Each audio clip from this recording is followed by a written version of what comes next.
तुम तोड़ो वादा और हम निभाते रहेंगे, नाराजगी ऐसे भी हम जताते रहेंगे। जब तक नहीं आते हैं 15 लाख खाते में, जब तक नहीं आते हैं 15 लाख खाते में, तब तक तुम्हें मोदी जी हम जिताते रहेंगे। तब तक तुम्हें मोदी जी हम, मैं कल को हार जाए तो कौन देगा? तब तक तुम्हें वो ख्वाबों में तेरे रंग कोई पिंक नहीं है, और पास तेरे अपनी कोई थिंक नहीं है। राहुल को लगी ठंड तो मोदी ने ये कहा, आधार से रचाई तेरी लिंक नहीं है, आधार से रचाई तेरी लिंक नहीं है। और 4 सेंचुरियां उत्तर प्रदेश में जब योगी जी की सरकार आई थी तो पहला काम किया था एंटी रोमियो, जैसे जूलियट की कोई गलती ना हो। तो बताया ना, आधार कार्ड मिलवा मिलवा के ढूंढे जा रहे थे। उत्तर प्रदेश योगी बाबा एंटी रोमियो 4 रहे। सुल्फों में उंगलियों को पिराने नहीं देते, सुल्फों में उंगलियों को पिराने नहीं देते। मैं एक Indore festival, poetry festival election में करवाया था, बहुत बड़ा। तो एक कॉलेज में कार्यक्रम था, मैंने 2 बार सुना है ये जुल्फों में उंगलियों फिराने नहीं देते।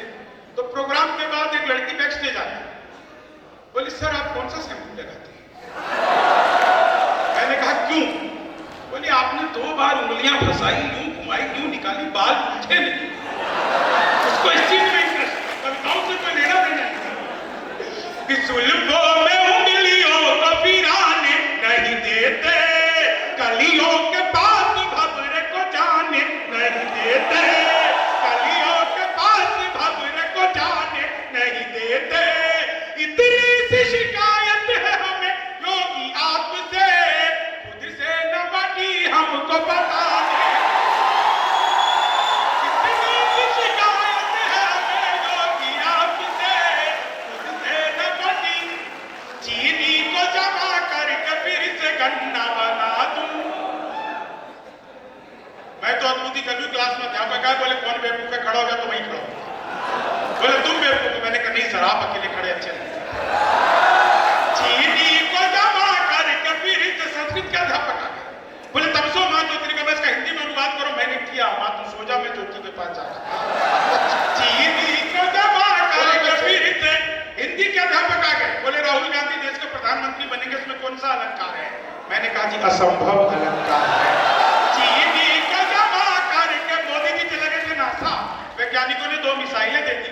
मोदी जी ने पूछा मिसाइलों को मैं क्या करूंगा? वैज्ञानिक बोले सर आपको तो आदत है, फेंक देना। चीनी को जमा करके फिर से गन्ना बना दूं। मैं सच बता रहा हूं, गणित के अध्यापक आ गए, बोले एक्स की वैल्यू बताओ।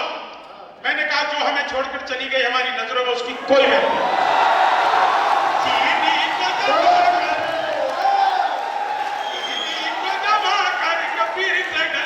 अंग्रेजी के अध्यापक फिर आ गए,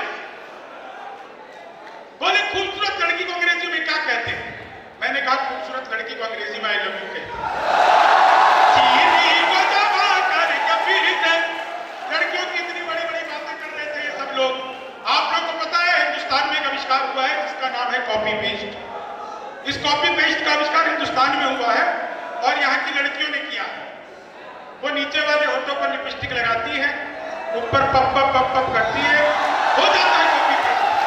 चीनी को जमा करके फिर से।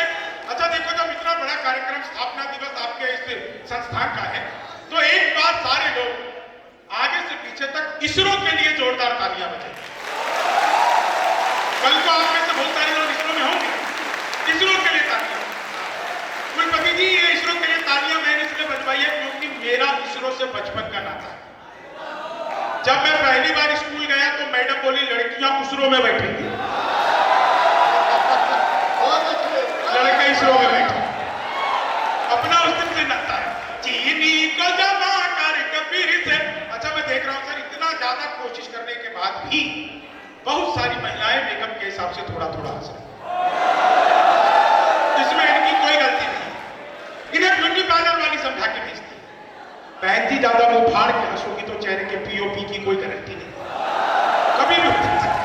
जीवी को जमा करके फिर से गणित का अध्यापक आए, बोले मैंने तुम्हारे पिताजी को 2000 रुपए चेक ब्याज पर 10 दिन के लेते तो 10 दिन बाद कितना लौटाएंगे? मैंने कहा नहीं लौटाए।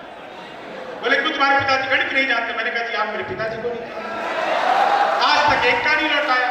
जीवी को जब मैं तो ट्रेन में आ रहा था, बीच वाली बस में सो रहा था, ऊपर पे 30 40 की, नीचे पे 80 90 की, तो 30 40 ने 80 90 से पूछा, बोली बहन तेरी उम्र क्या है? 80 90 बोली होगी तो 38 40।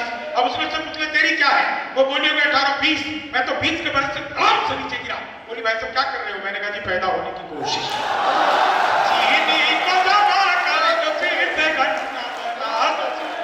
मैं सच बता रहा हूं, मैं तो बचपन में पिताजी से कह दिया था पिताजी लव मैरिज करूंगा। बोले बेटा लव मैरिज ही करनी हो, शक्ल दिखा के तो होगी नहीं। अच्छा आप लोग में लव मैरिज और अरेंज मैरिज में फर्क पता है? लव मैरिज में आदमी अपनी ही गर्लफ्रेंड से शादी करता है,